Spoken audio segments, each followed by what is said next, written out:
So, ja, hallo, schön, dass Sie alle gekommen sind. Mein Name ist Thorsten Schaumann, ich bin der künstlerische Leiter der Internationalen Hofer Filmtage, die dieses Jahr zum 56. Mal stattfinden. Wir befinden uns momentan in der Bürgergesellschaft in Hof, unserem Meeting Point, mit vielen aufregenden, spannenden Gesprächen. Eins werden wir jetzt hier gemeinsam führen. Ich habe dafür zwei Gäste, über die ich mich wirklich sehr freue. Das ist zum einen die Donya Madani. Donya Madani, wir machen das dann in Englisch, muss ich noch dazu sagen, because you don't speak German and I don't speak your language, of course. So English is the transmitter.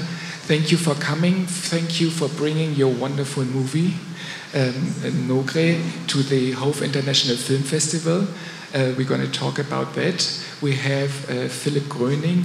He is a filmmaker, a media artist, und er ist der Leiter der Abteilung Film bei der Bayerischen Akademie der Schönen, Künste, mit der wir ja auch eng verbandelt sind. Thank you for coming. Schön, dass ihr da seid.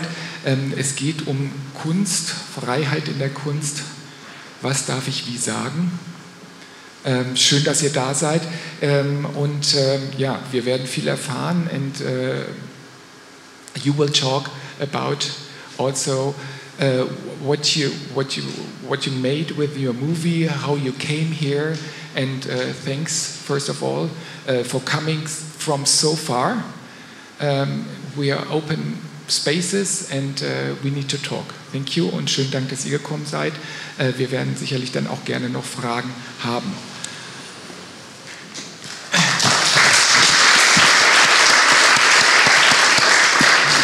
So, I would start, Donya, maybe briefly describe or give a brief pitch on your movie Nogre. Hello, I'm so happy that I'm here. My movie is about parents who selling their kids to buy drugs, and a mother who wants to save the baby girl. And I don't want to spoil the rest of it, but the topic is about addicted parents.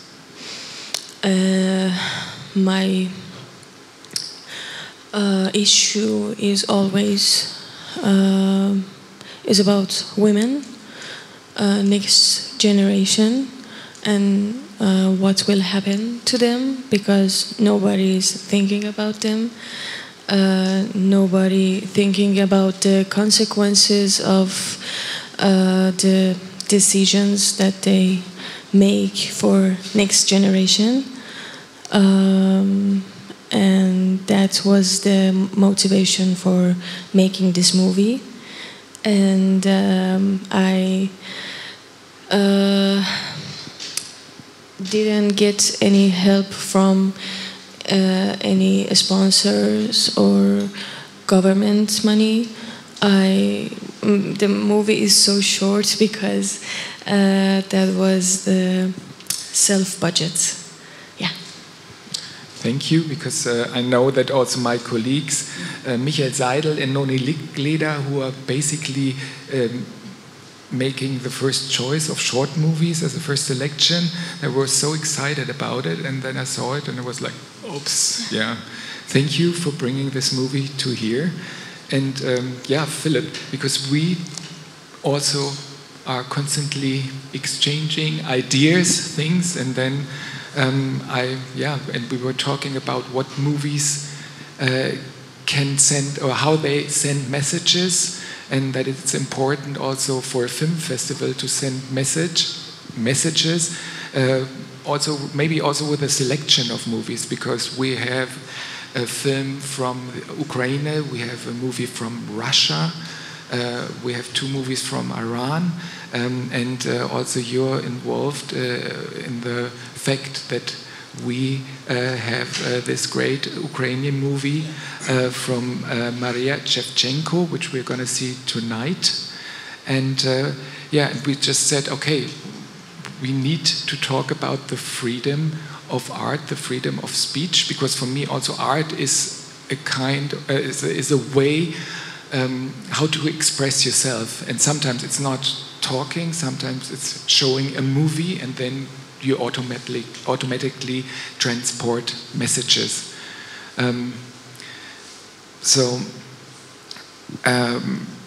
What would you say should a film say when it sends messages? Or should it send messages at all? I think art is much more than just a message. It's a sort of different form of exploring a reality. It's kind of like a mess instrument, like a measurement which is non-logical in a certain way, and it's more intuitive.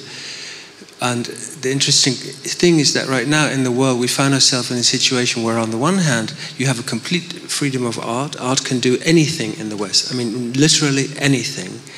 And on the other hand, you have huge countries like China, like Iran, like Russia, where art can hardly do anything at all. You can usually see that you suddenly have a film industry where film becomes completely personal, where politics is never ever going to surface. This is basically meaning we're talking about a country with censorship. Russian film has not dealt with any political issues for years by now, and they have very good reasons to do that. And just as during the Nazi time, all the German films were completely non-political comedies. This is like, the situation is on the one hand we have the complete freedom of art, on the other hand we have this very rigid cuts.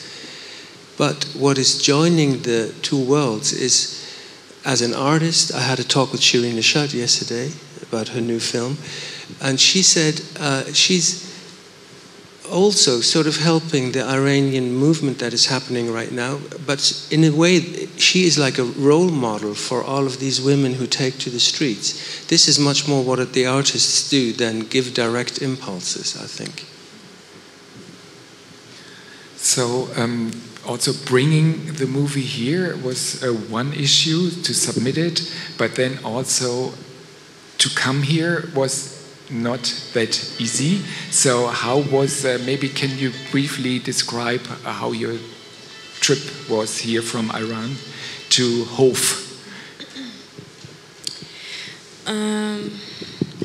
Honestly, I was promising myself that I don't want to talk about me.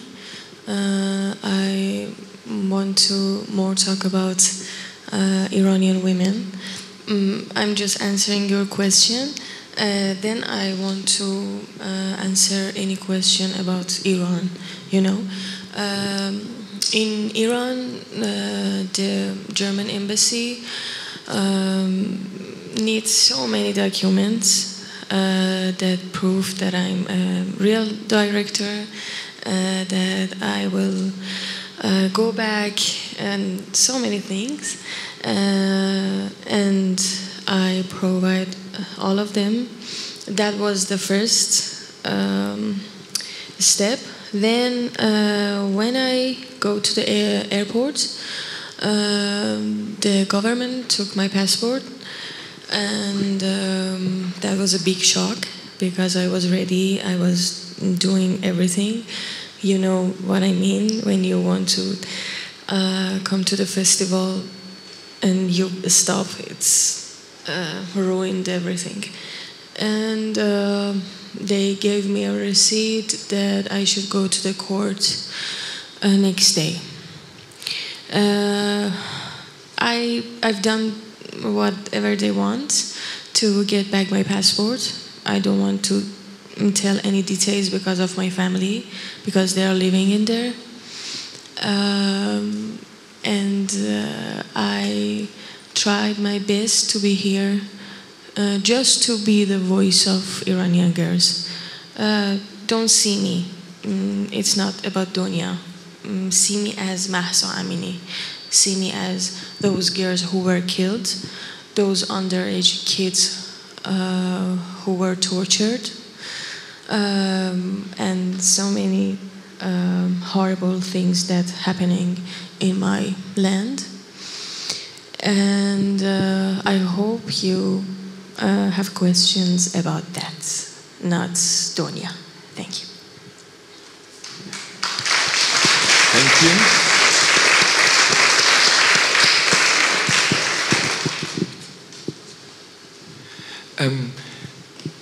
Why? Also, I have to ask maybe a personal question. So maybe I make it more general. Are there a lot of female directors, film directors in Iran? And if there are many, or do you know? I mean, do you know each other in the film industry? Yeah, there are not a lot because it's a man's land. It's so hard to be a woman and working in there. They won't take you so serious. When I was talking about my movie, they were like, "Oh, okay, do it, have fun." I was like, "What? I'm serious? No." Yeah, they won't take you serious, but when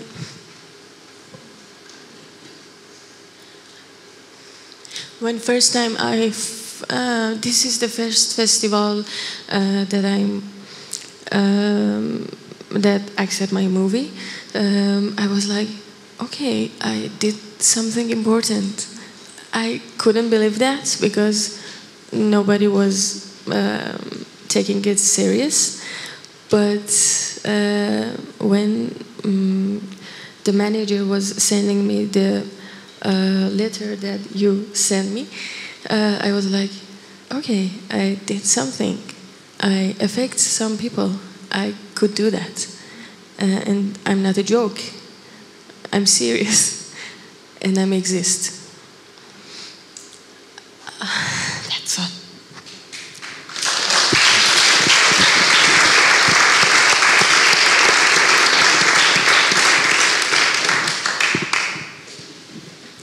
So why have you chosen to make a film to express what you want to express? In Iran, I am an actress for so many years. My mother is an actress for so many years. We are cultural family. And all those roles that they gave me, they didn't have any important things to say. I never felt that I'm doing something that is effective or important. But when I was thinking about the story of my movie, I always said that if I can affect on one people who watch my movie and it coming out of the cinema and he or she thinking about it in the car, and when he arrived to his home and still thinking about it, I've done my job. Even maybe it's 5 people, I've done my job. Because you have no idea what's going on in my country, in Ukraine, in China, Russia, because they are attacking Ukraine. It doesn't mean that people are happy in Russia. We know that. They are against that. The atmosphere of our life is so different. And I want you to focus on the other side of the world. Yeah.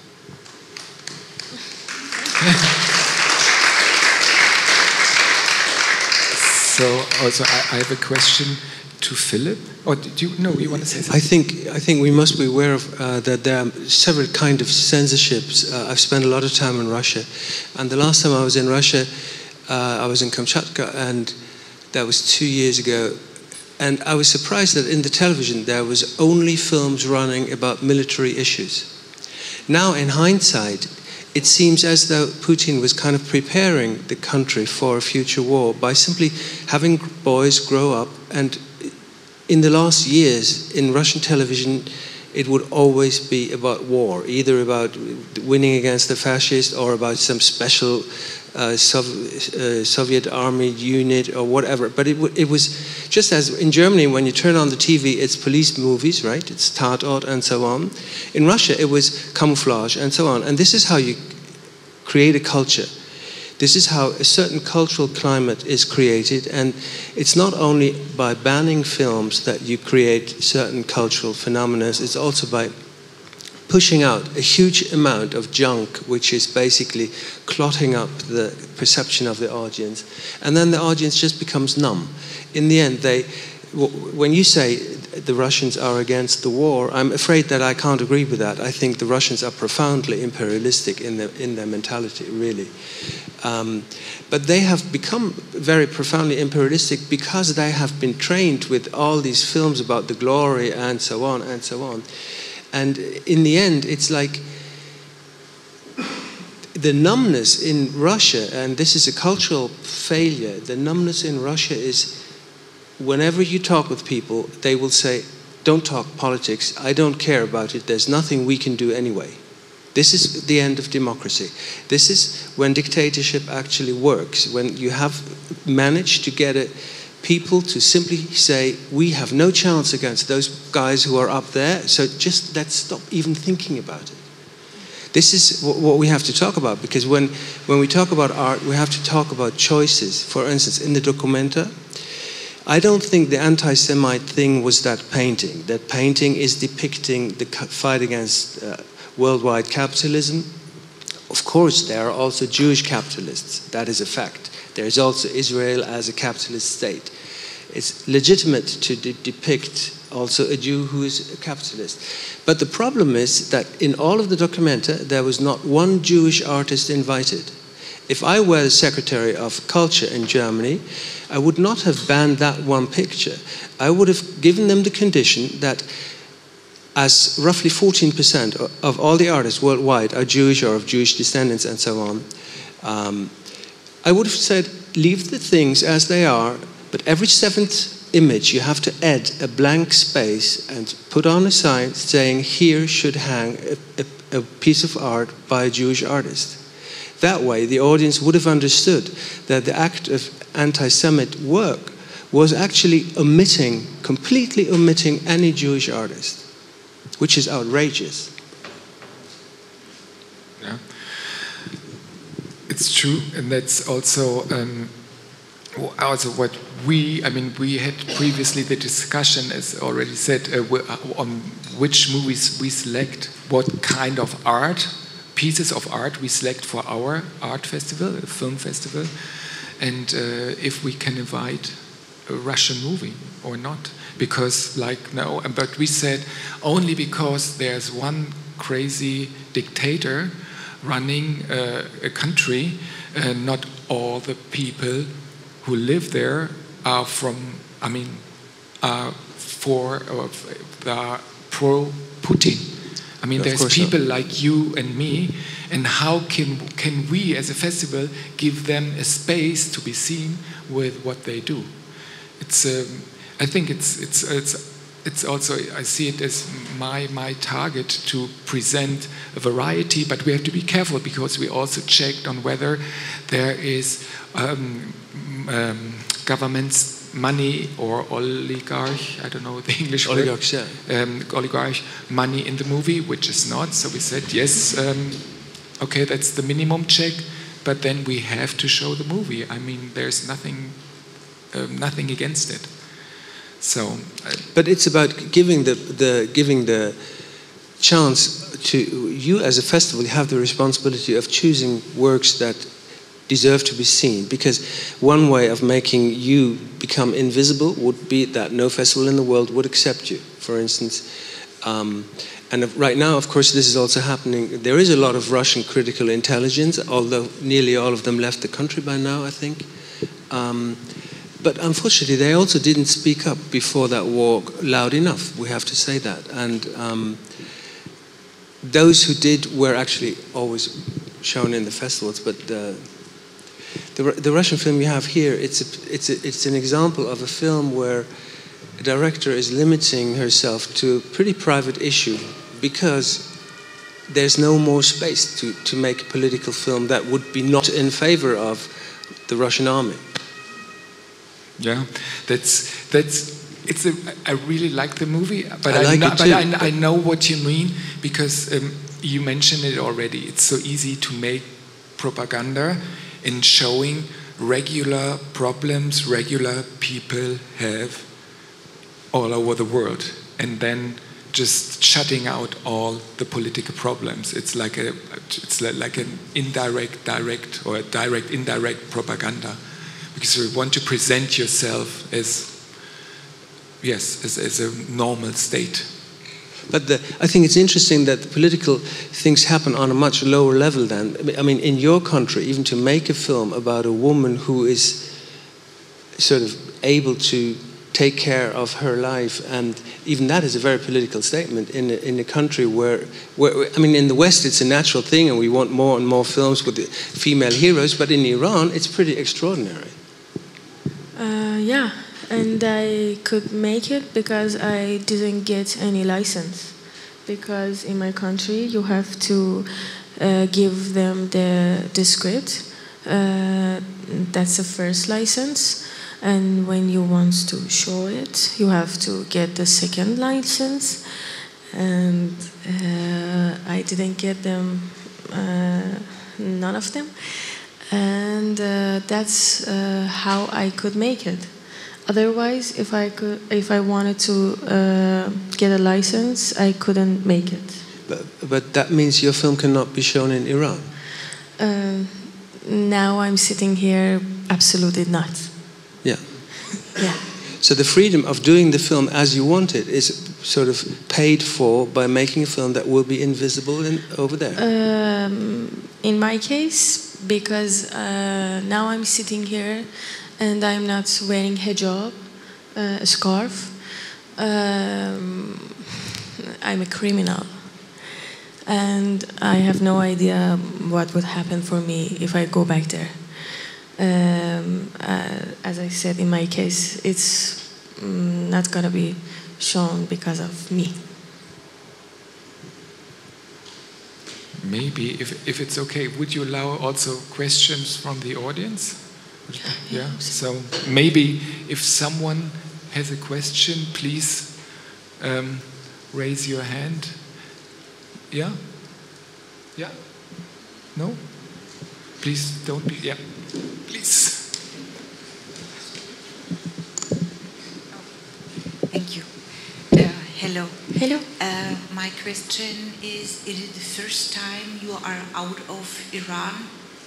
No, this is not my. This is the first time that I'm in festival, yes, but not my first time out of Iran. But you have experience to be out of Iran. Yes. Yes. Yes. So it's not everything is new for you. No. Yes. No, I have experience. Yeah. Yes. Yeah. And if you go back, so nobody will ask you. If you go back. If I to go Iran back, from your traveling. As I've seen, I will straight go to jail. Mm-hmm. Yeah. Mm-hmm. And will somebody are interesting? What's your experience with your movie? What do you have? Will you have your director is asking you? Do you have an access with your movie? They don't have access, but because I didn't told anybody that I'm coming here, okay. Nobody knows that I'm here. It's a secret. I posted yesterday on my Instagram, and they figure out that I'm here. That's the first information that I'm spreading out. And I have no idea if they have any questions or not. I don't know. I hope you will have success with your work. Thank you so much. Thank you. Sorry. First of all, congratulations to your bravery and your courage, which is, I think, representative for many young women and young girls in Iran. Could you, if it's possible, comment on the chances of this, maybe call it uprising, this young uprising of a younger generation? We have seen an uprising some years before, the Green movement, which was really went down and with harsh pressure by the government. From your personal perspective, how would you see the future of what is now happening in Iran? Without leading you to any consequences of saying a thing which is afterwards being used against you. Yeah, you know, even the people who has knowledge about politics, they have no idea, because this is the first time that people on the streets without any leaders, you know. We don't have any leaders. We are just matched as we see each other on the streets. And we don't have any dimension what will going on. But the only thing that I know that girls won't stop. Boys are beside us, they are helping us. So many people died, killed. So many people killed, and it didn't scare anybody. It didn't make people to stay at homes, even when they know that there will be consequences and they will killed. They are on the streets. I have no idea what will going on and what will happen, but what I see on the streets is a glory of feminism. It can, if you wanted to talk about brave people from now on, it's not fair if you forget Iranian girls. Yeah. It's not fair to forget Iranian girls if you wanted to talk about how brave can be. Yeah. Gibt's noch Fragen?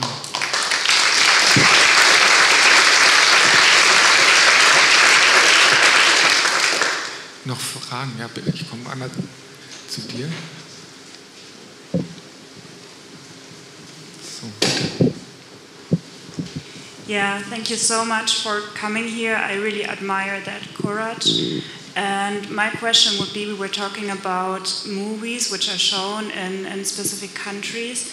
Can you tell us about how or what role women have in movies which are shown in your country in the television, and like if they have a role, how that role is?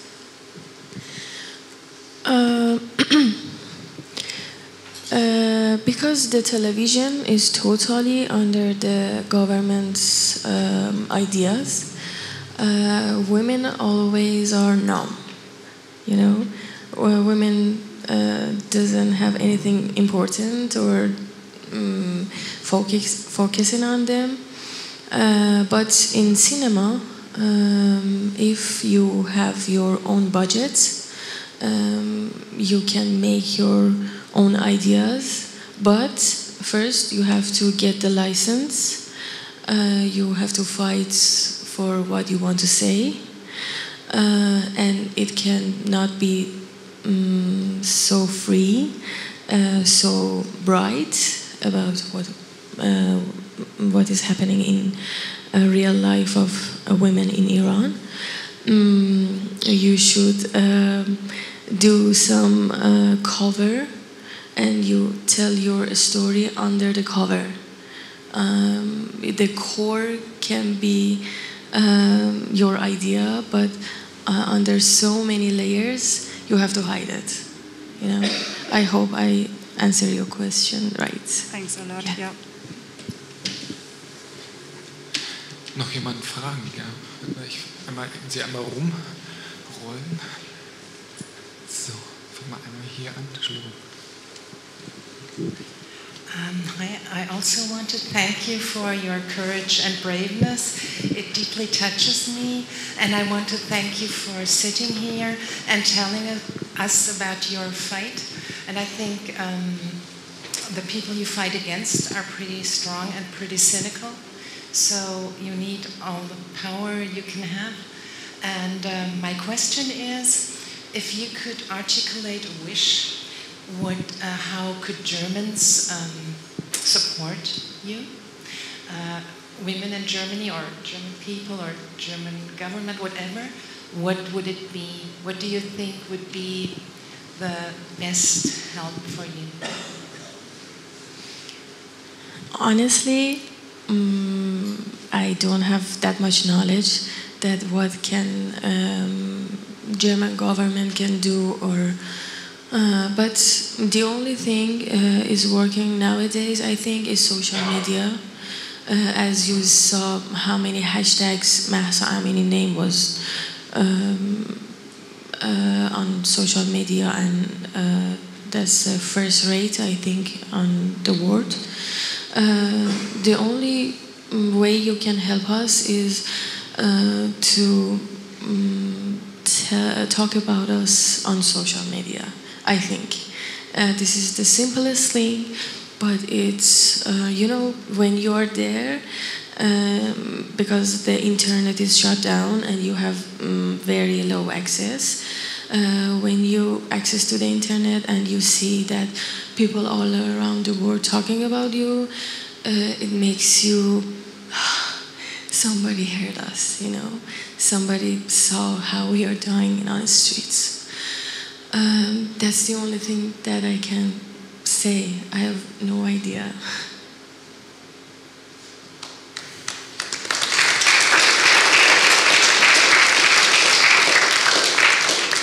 Yeah. And I think maybe it's important to understand that art and politics are always joined by technology. The big difference between what's happening in Iran right now and the Arab Spring is that all societies in the world are so far developed right now that no government can ever completely shut down the internet. If you do that, then simply nothing will happen anymore. So this means that we live in an age where using a VPN and being in a society where technology is far enough advanced that the government cannot possibly shut down the internet, that means that all of a sudden it's very, very hard to completely censor a movement. It's just impossible. It used to be possible, and this is over. And it's interesting that maybe rulers in the future will have to realize that they can no longer dump their people into ignorance as they could before, unless by putting out a lot of material that simply sort of blocks all the channels by commercial films and rubbish and whatever. But if people want to join, they will always be able to do it, and there's no further way of stopping it. This is the big change in the last, I think, 15 years. Gibt es noch weitere Fragen hier? Ja, komm mal rum. So. Einmal hier, bitte.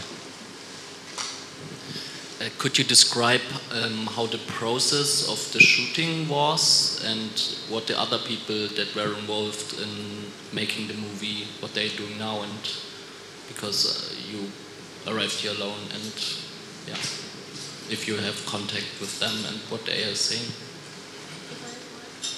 saying, now that you're here. The progress of my movie, I had only 2 days for shooting, and we were working 17 hours in each day because of the budget. The second question I forgot. I'm so sorry. What was the second question? What the other people are doing now that were involved in the shooting? They are stopped shooting the movie because of the protests, and they You know, when you are angry, when you are fighting, you cannot be creative, I think. And so many of my colleagues are fighting. So many artists are fighting, so many of them are arrested and interrogated. Not many projects are working there now, and they stop because they don't know what is there, we should wear a scarf or we should not.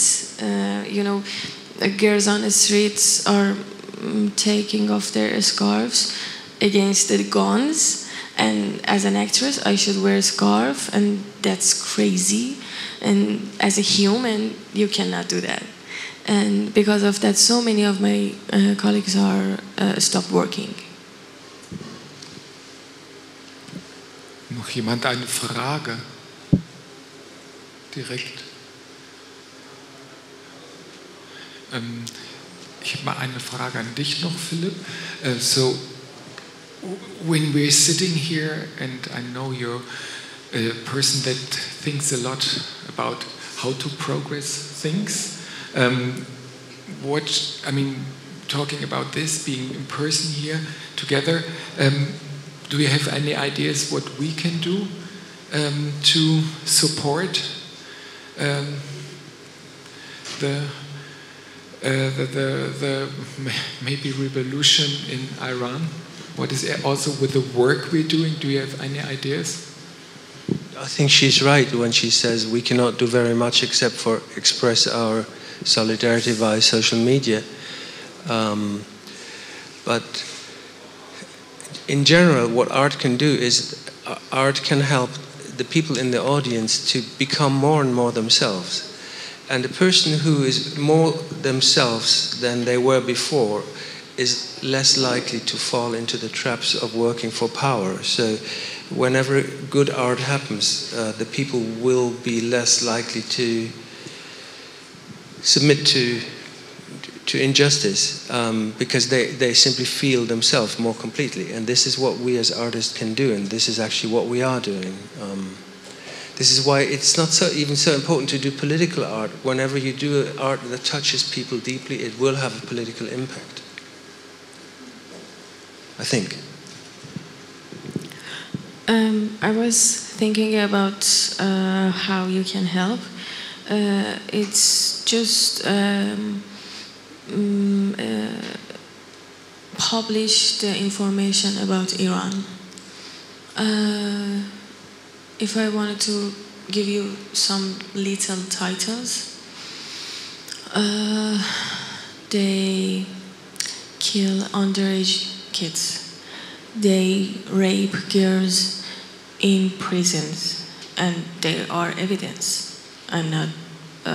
It's not my fantasy. They shooting gas tear in schools. They hit 9 years old girl in school, and she died. These are the just simplest topics that I can talk about. If you search it on Twitter, you can find out what's going on, and if you share it and you publish this information to your friends, to your family, I don't want to ruin your days or make you upset, but I think this is the human responsibility if you want to do it. This is the littlest thing you can do for my people. That's all. So basically we have to all follow you now on Instagram, I assume. Right? Follow me on Instagram? Yeah, yes. Not me. As a start, and then because of my family, I cannot put so many information there. But there are so many sources, more sources on Twitter. Okay. Because so many Iranian are active on Twitter, you can reach information in there. Okay, so we have to go all on Twitter. But the problem with this is, and it's similar with the Ukraine, that whenever, sort of, what I think would be interesting if the festival would run a blackboard of events in Iran all year long, because then you can go through it and you get an impression of the consequences of actions and how they are sort of chronologically intertwined.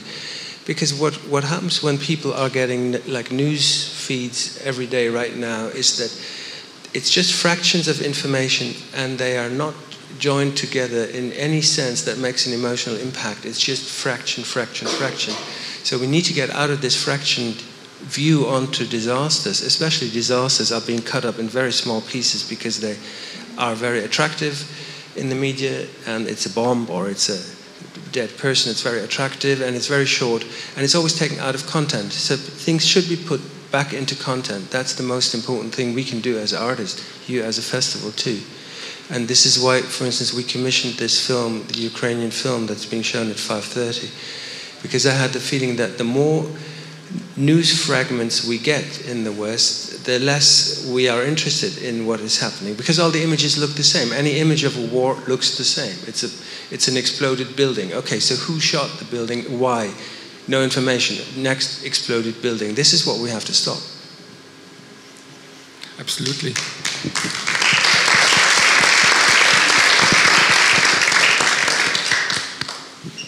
I'm taking this idea very seriously, honestly.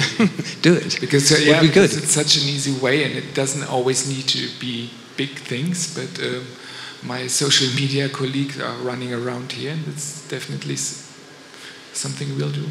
And then you could sort of spread the link, and then maybe sort of the whole homepage will become an information hub of the Iranian movement, you know, because you're out of the censorship of Iran. Absolutely, yeah. At some point they will block the access to your thing, but if you have a VPN, you can use it anyway. So it's like. Gibt es weitere Fragen aus dem Publikum? So I was wondering if you can say what will happen with the film next. Have you submitted to any other festivals, and can you say anything where we're maybe going to see it again? Because sorry, I forgot the name.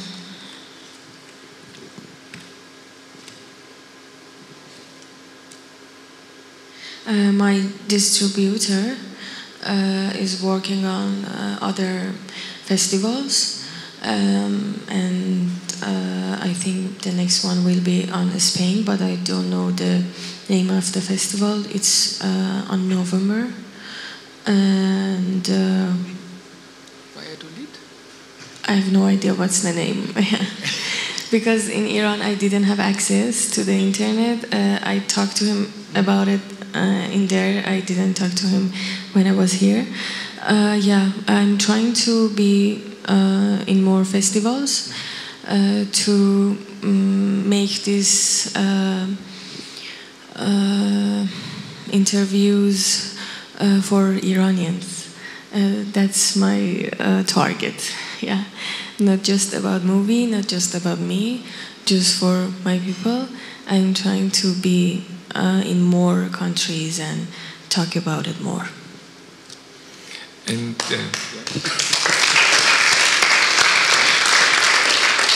also talking about your colleagues, women colleagues, do you support? I mean, I'm sure you're sharing your experience being here and in other places, so and give them comments and how they should also submit their films to festivals, etc. Are they very active already, or I mean, your female filmmaker colleagues, and do you share experiences maybe already? Is there like a, I don't know, like a table or whatever? Because my decisions to be here and be like this with naked hair, if I want to make contact with them, it's gonna be dangerous for them. As you see, my friend Aryan Wazir Daftari have another movie, Iranian movie in this festival, but I told him don't come to this meeting because he's gonna come back sooner in Iran and it's with harm for him. And I won't be in touch with my friends because I don't want to make any trouble, and I should keep this phenomenon moments with me. Wow, okay. Thank you so much for sharing your experience here with us, for showing your movie, bring it to the world and tell us more stories. Tell your colleagues to tell more stories. It's important. It's our way of expressing things. Thank you, Philip, so much for your ongoing support for the festival. You gonna talk later today at 5:30 with Maria Shevchenko in Zentralkino 1. 5:30, Zentralkino 1. If you don't have a ticket yet, get it there. It's going to be another very interesting discussion. Film can move things, and it's good to be back here together because we need to talk. We're going to continue talking, and I hope to see you all in the cinema. Thank you for coming, for being here, and enjoy the festival the next 2 days. Thank you, everybody. Share the experience, share the home of films, make it more lively. Thank you so much.